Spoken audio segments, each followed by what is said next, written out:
Hey guys, siapa di sini yang suka makan es krim cone? Ya, kalian tahu nggak? Es krim cone adalah es krim yang berbentuk kerucut itu loh guys. Nah, kamu tahu nggak? Cemilan favorit kita ini ternyata tercipta dari kejadian yang tidak terduga di pameran dunia tepatnya tahun 1904 guys. Yuk kita selami kisah seru di balik lahirnya es krim cone.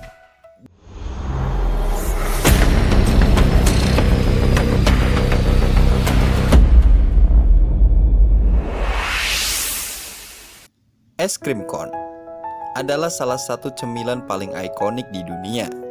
Namun, tidak banyak yang tahu bahwa lahirnya es krim cone merupakan hasil dari sebuah kejadian yang tidak terduga di pameran dunia Saint Louis pada tahun 1904. Ini adalah kisah lengkapnya guys.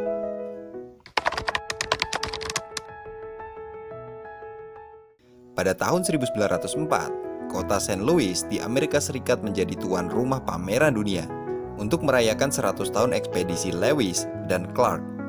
Pameran ini menjadi ajang pertunjukan berbagai inovasi dan budaya dari seluruh dunia. Ribuan orang datang untuk melihat berbagai penemuan baru, mencicipi makanan eksotis, dan menikmati hiburan yang ditawarkan.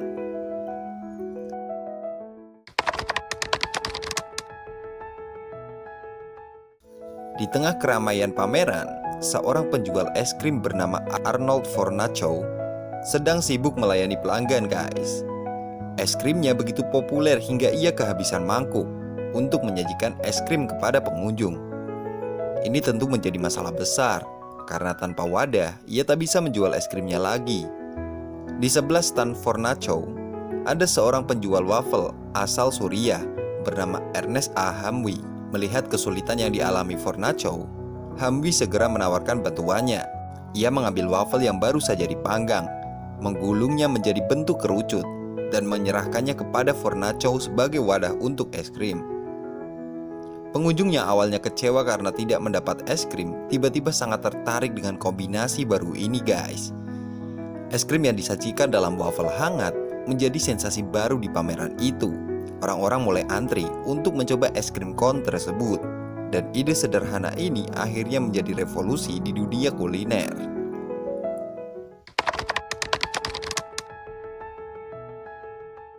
Setelah kesuksesan di pameran dunia, es krim cone mulai dikenal di seluruh Amerika Serikat dan kemudian menyebar ke seluruh dunia. Pada tahun 1904 yang sama, Hamwi mendapatkan hak paten untuk waffle cone-nya dan bisnis es krim cone mulai berkembang pesat. Tidak hanya Hamwi, beberapa pengusaha lain juga mulai memproduksi es krim cone dengan berbagai variasi. Pada tahun 1912, seorang imigran Italia bernama Italo Marchioni juga menerima hak paten untuk es krim cone yang ia kembangkan. Es krim cone buatan Marchioni memiliki struktur yang lebih kuat dan lebih praktis untuk diproduksi massal.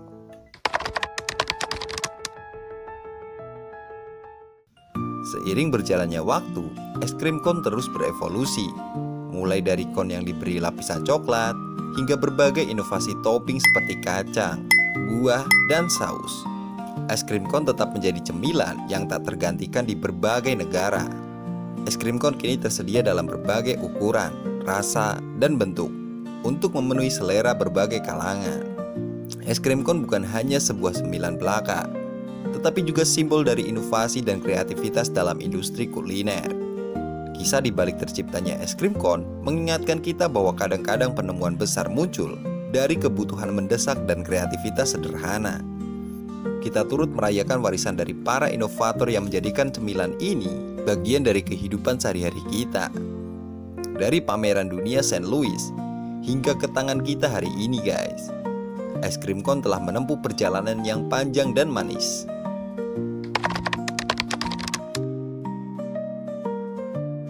Ada beberapa fakta unik tentang es krim cone guys. Di antaranya sebagai berikut. 1. Tercipta secara tidak sengaja. Es krim cone pertama kali muncul secara tidak terduga di pameran dunia Saint Louis pada tahun 1904 ketika seorang penjual es krim kehabisan mangkuk dan menggunakan waffle sebagai alternatif. 2. Penemuan paten. Meski Ernest A. Hamwi sering dikreditkan sebagai pencipta es krim cone, Italo Marchionni, seorang imigran Italia di New York, juga mematenkan desain cone es krim pada tahun 1903, setahun sebelum pameran dunia. 3. Perpaduan budaya. Es krim cone adalah hasil dari pertemuan dua budaya, es krim dan waffle, yang satu dari Amerika Serikat dan yang satu dari Eropa atau Timur Tengah. 4. Evolusi cone. Seiring berjalannya waktu, es krim cone berevolusi dengan variasi seperti cone coklat, cone stroopwafel, dan bahkan cone gluten free untuk memenuhi kebutuhan diet. 5. World Record Cone. Cone es krim tertinggi di dunia dibuat di Italia pada tahun 2015 guys, dengan tinggi 9 kaki atau sekitar 2,8 meter dan berat sekitar 2000 kg. Bisa dibayangkan ya, 2 ton guys. 6. Cone khusus di negara berbeda. Di Jepang, es krim cone bisa ditemukan dengan rasa-rasa unik seperti matcha atau teh hijau dan wasabi. Bisa dibayangkan ya, es krim rasanya wasabi guys. Gelato sering disajikan dalam cone yang lebih kecil dan renyah. 7. Menginspirasi produk lain. Keberhasilan es krim cone telah menginspirasi inovasi produk lain seperti tacho es krim atau Coco Tacho dan sandwich es krim dengan waffle. 8. Hari Es Krim Cone Nasional. Di Amerika Serikat, National Ice Cream Cone Day dirayakan setiap tanggal 22 September untuk menghormati cemilan lezat ini. Sampai dibuatin hari nasional guys. Fakta-fakta ini menambah daya tarik es krim cone sebagai cemilan yang tak hanya lezat, tetapi juga memiliki sejarah dan variasi yang kaya. Jadi, setiap kali kamu menikmati es krim cone, ingatlah kalau cemilan lezat ini punya cerita unik yang dimulai dari kreativitas sederhana di pameran dunia guys. Dari situ, es krim cone terus berkembang jadi favorit di seluruh dunia. Jadi sampai di sini dulu cerita kita kali ini guys. Jangan lupa untuk like, share, komen, dan subscribe tentunya guys, agar kalian tidak ketinggalan konten-konten gua lainnya guys ya. Sampai jumpa untuk konten-konten selanjutnya. Bye bye guys. Selamat menikmati es krim cone kamu.